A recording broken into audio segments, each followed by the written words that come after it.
Once upon a time, the morning sun rose slowly over the green hills, painting the sky with golden light. Birds whistled from tall palm trees, and the village began to wake with the sound of cockcrow and children laughing. In the heart of the village, a little mud house with a thatched roof stood strong. This was the home of Okoro, the hard-working farmer, and his only daughter, Arya. Arya's life began with both tears and hope. Her mother died the same day she was born. The villagers whispered sorrowfully, "Ah, how can a child enter this world and the mother leave immediately?" But her father refused to let despair swallow him. He held the tiny baby close, wiped her face and whispered, "You are my light, Arya. I will raise you with my two hands. You will be strong." From that day, father and daughter became inseparable. Arya grew up in the fields. At first, she was too small to hold the hoe, so she followed Okoro around, carrying little calabashes of water. She would sing loudly, making up songs to keep her father's heart light. "Father, the yam will grow. The corn will rise. Our farm will shine. Under the sky so wide." Okoro would laugh at her childish songs, pat her head and say, "My daughter, your voice is sweeter than the flute." By the age of 10, Arya was working like a woman. She weeded, planted, fetched firewood and cooked. She did all this without complaint. Her beauty began to glow early. Her skin was dark and smooth, her eyes sparkled like water under the sun, and her smile carried peace. The village boys noticed her. Some would pass by the farm, pretending to look for goats, just so they could greet her. Others would stand by the riverbank, waiting for the moment she came to fetch water. But Arya would only laugh at them and walk away. When she reached 21, suitors began to line up at Okoro's house. Some came with gifts of palm wine. Others came with bags of yam and kola nut. The elders of the village would whisper, "Arya is truly a treasure. Whoever marries her will find blessings." But each time, Arya shook her head gently. "Father," she would say, "I am not ready. My heart does not feel what it should feel." Okoro, though surprised, never forced her. He loved his daughter too much. But the villagers began to gossip. In the evening, when women gathered at the stream, their voices rose like drums. "Why is Arya refusing marriage? Is she waiting for a king? Beauty without a husband is wasted beauty. Maybe she has a spirit husband." They laughed, shook their heads, and carried the gossip home. Arya ignored them. Her heart longed for love that was true, not just any marriage. One bright market day, destiny brought something unexpected. The village square was full of noise. Traders shouting prices, women bargaining, children chasing one another.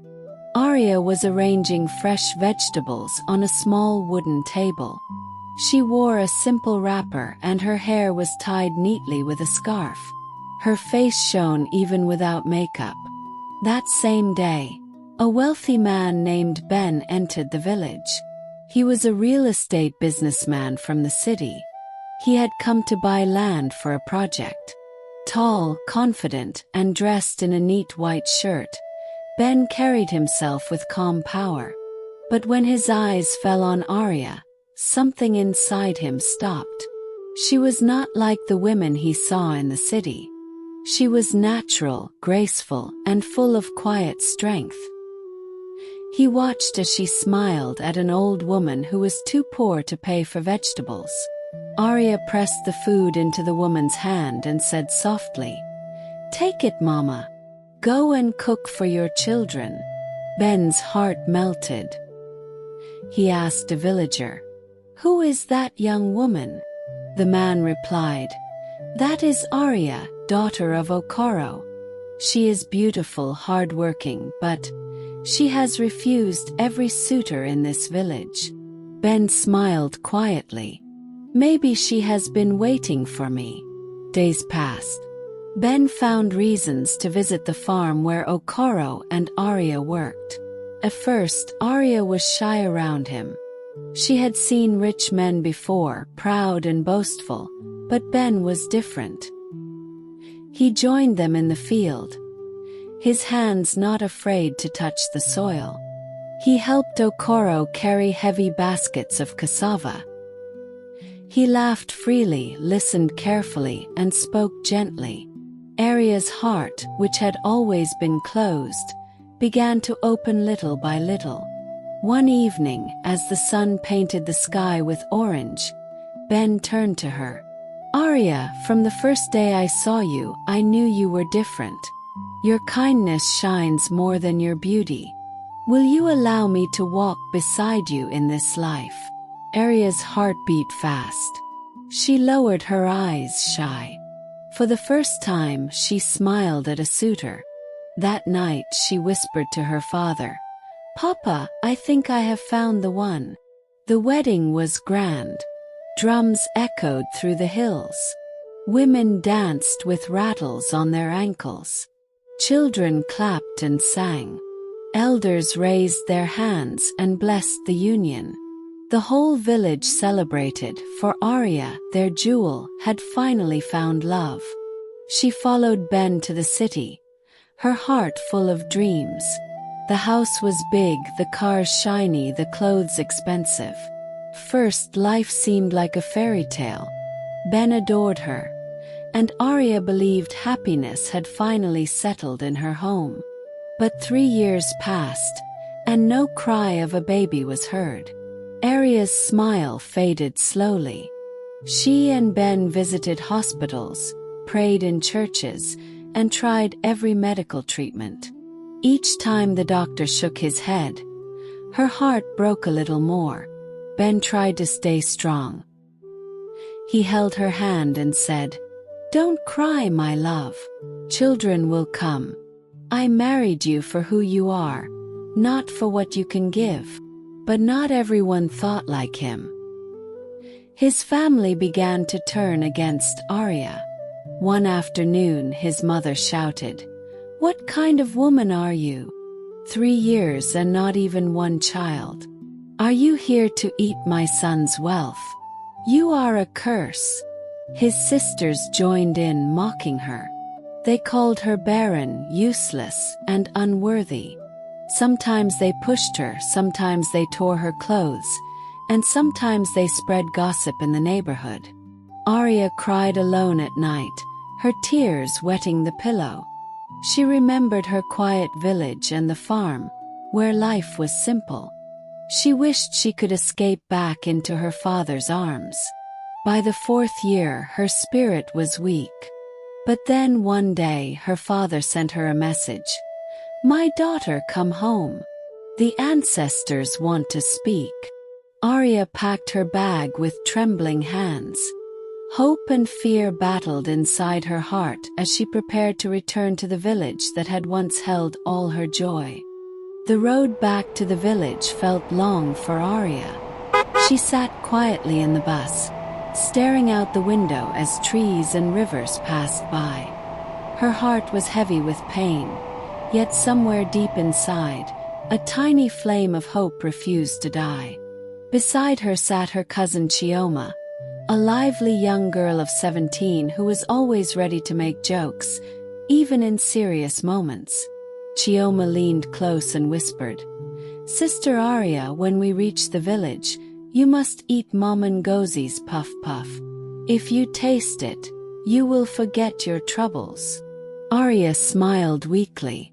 "Chioma, even if I eat a mountain of puff puff, will it give me a child?" Chioma pouted, then laughed suddenly. "You never know. Maybe puff puff is the answer.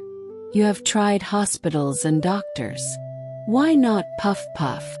For the first time in weeks, Arya laughed softly. It was a thin laugh, but it carried warmth. When they finally reached the village, Okoro was waiting at the roadside. His beard had turned grayer and his hands rougher from farming, but his eyes still carried the same love. He embraced his daughter tightly, as though he would never let her go. "My child," he said, "do not cry anymore. The ancestors will not let your tears be wasted." That night, the three of them sat outside under the moonlight. The crickets sang, and the fireflies danced around them. Okoro's face was serious. "Tomorrow," he said, "we will visit Dibia Uchenna. He is old, but his spirit eyes still see far. He will tell us what the doctors cannot." The next morning, the journey to the seer's shrine was quiet. The shrine stood deep in the forest, surrounded by tall iroko trees. Cowrie shells hung from the branches, and a faint smell of burning herbs filled the air. Inside, Dibia Uchenna sat on a mat. His back was bent with age, his eyes cloudy, but his voice was sharp like a blade. He looked at Arya and spoke before she could even greet him. "You have been weeping. Your womb is tied, not by man, not by sickness, but by your own hand." Arya's heart pounded. "My own hand? What have I done?" The old man's voice was steady. "Years ago, when you were young, your anger controlled you. You buried a mother hen and her chick alive in the farm because they scattered your work. You thought it was nothing. But the spirits of life remember. You buried life in anger. And now life refuses to grow inside you." Arya gasped, her hands shaking. Memories rushed back. She had been 12, tired from working in the sun. The hen and chick had scratched at her yam mounds. In her anger, she caught them and buried them in the soil, ignoring their cries. She had laughed then, thinking it was a small act. Now tears streamed down her face. "Oh no, I was a child. I did not know." The seer shook his head. "The earth knows no child. The spirits know no excuse. What is done, but there is mercy. If you honor what you buried with anger, if you return life with dignity, your womb will open again." Arya fell to her knees. "Please tell me what I must do." Dibia Uchenna raised his staff. "You must return to the same land. You must cook food, dance, sing, and bury a hen and chick properly, as though you are burying human beings. Only then will the curse be broken." The air was heavy with silence. Chioma, always the talkative one, broke it suddenly. "So Sister Arya must dance with a chicken? I cannot wait to see that." Even Okoro chuckled softly, though the matter was serious. Arya wiped her tears and nodded. "I will do it. I will do whatever it takes." The next day, the whole village gathered. Word had spread like fire. Arya, the farmer's daughter who became a city wife, is doing a strange burial for chicken and chick. People came out curious. Some laughed, some shook their heads. Old women muttered, "This is how spirits work. What you do in secret will follow you until you make it right." Children danced around, singing mock songs about Arya and chickens. Arya wore a white wrapper and beads. Her face was serious yet calm.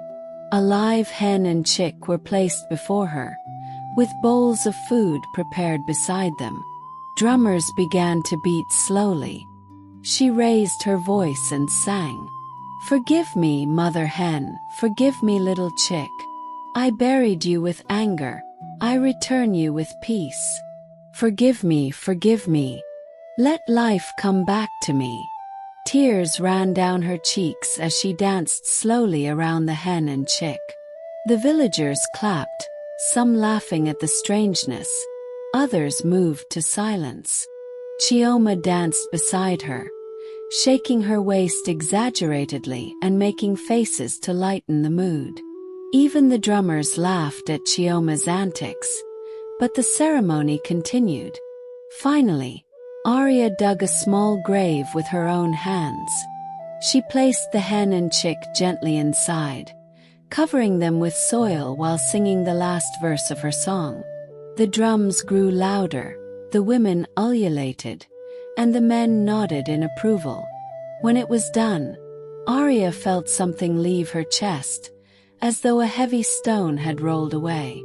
For the first time in years she felt free. That night she slept deeply without dreams of sorrow. She returned to the city, carrying peace in her heart. Not even a month passed before she noticed changes in her body.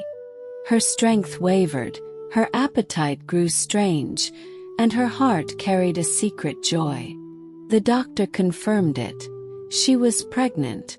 When Ben heard the news, he fell to his knees and wept with happiness. "My love, you have given me the greatest gift. You are my treasure forever." Months later, Arya gave birth. Not to one child, not two, but 4 sets of twins, strong and healthy. The hospital staff gasped in wonder, calling it a miracle. The same family who had mocked her now rushed to her feet, begging for forgiveness. His mother cried and said, "Forgive me, my daughter. I was blind with wickedness. You are more than a blessing." Arya forgave them, her heart too full of joy to carry bitterness. The cries of her children filled the house, and laughter replaced sorrow. She and Ben raised their children with love, teaching them patience, kindness, and respect for life. Back in the village, her father Okoro danced with pride, telling anyone who would listen, "This is my daughter Arya, the one who fought sorrow and won." The villagers who once gossiped now used her story as a lesson for their children. Never bury life in anger, for anger plants a curse. But humility and respect can restore what is lost. Arya lived long, her life full of blessings, and her story remained on the lips of many generations. Question for you. Have you ever done something in anger, thinking it was small, only to realize later it had great consequences? Moral lesson. Every action we take carries a weight.